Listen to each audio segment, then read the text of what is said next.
السلام علیکم ورحمت الله. راځئ نن درته خپل وطن وښیم چې څومره ماشاءالله ښایسته ښایسته آباد شوی دی که نه.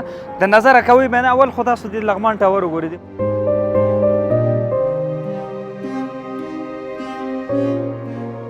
دې خواته هم بلډینګونه درته ښکاري، الحمدلله صفایي هر څه.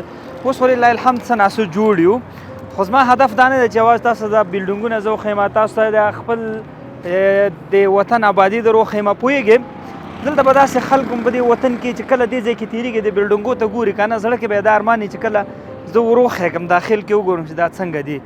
داسې خلک هم شته دي چې دې را روان ژمي ته به دا سوچ و فکر کې راځي چې دې خلکو خو به شاید بخارۍ وي، دی به ترکۍ بخارۍ ایښي، دی به برقي بخارۍ ایښي، خو زه به څه کوم؟ زه به کور کې د بخارۍ لپاره بخارۍ به د کومه کوم، د هغې لپاره د سون مواد به د کومه کومه. دا خو یو طرف ته هغه یخ سره بیا هم د دوی کور کې زړې بړستنې زړې کمپلې وي، خو ولې دوی د بچو د خوراک لپاره دا به هم دوی په نظر کې نیسي.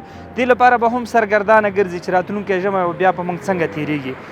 دلته ځینې ورونه یا ځینې خویندې به تاسو وینئ هغې سره پلاستیکونه لاس کې روانې شپې کور ته ځي بچو ته یو څه وړي.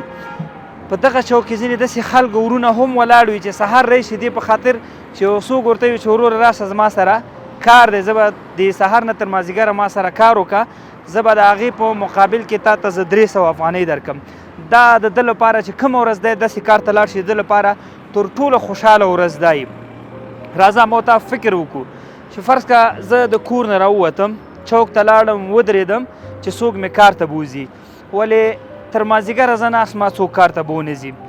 بچي منتظر وي چې پلار به مازدیګر راځي، 300 افغانۍ به یې لاس کړي، د باندې به اوړه راوړي، د باندې به غوړي راوړي، د باندې به کور ته ډوډۍ راوړي تر څو پورې موږ وخورو.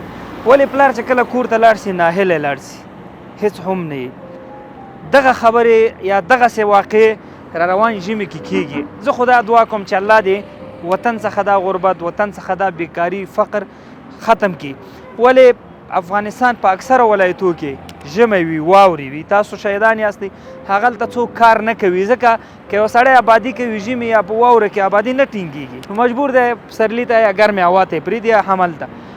نو اکثره ورونه ځوانان بیکاره یې، هغه چې کار هم کوي وس او توان لري خو بیا هم کار نه وي څه به کوي. دې موږ او تاسو ته سترګې وي، لکه تېر په څېر باندې قمر بنسټ سږکال بیا هم غواړي په ژمي کې خوراکي مواد توزیع کړي د افغانستان په مختلفو ولایتو کې. نو دې په اساس باندې که چېرته تاسو غواړئ په دغه کاروان کې موږ سره یو ځای شئ، تر څو پورې هغه بیکاره ځوانان، هغه بیکاره ورونه یا هغه کونډې چې په ژمي کې کار روزګار زمینه نه یې مساعده، 2 میاشتې یا 3 میاشتې اقلا دی زموږ او ستاسو په دې مرسته دا ژمی دی په کور کې تېر کړي. راځئ ستا کال ژمي کې بیا هم دې غریب او دې مظلوم ولس ته خپل د مرستې لاس ورکړو.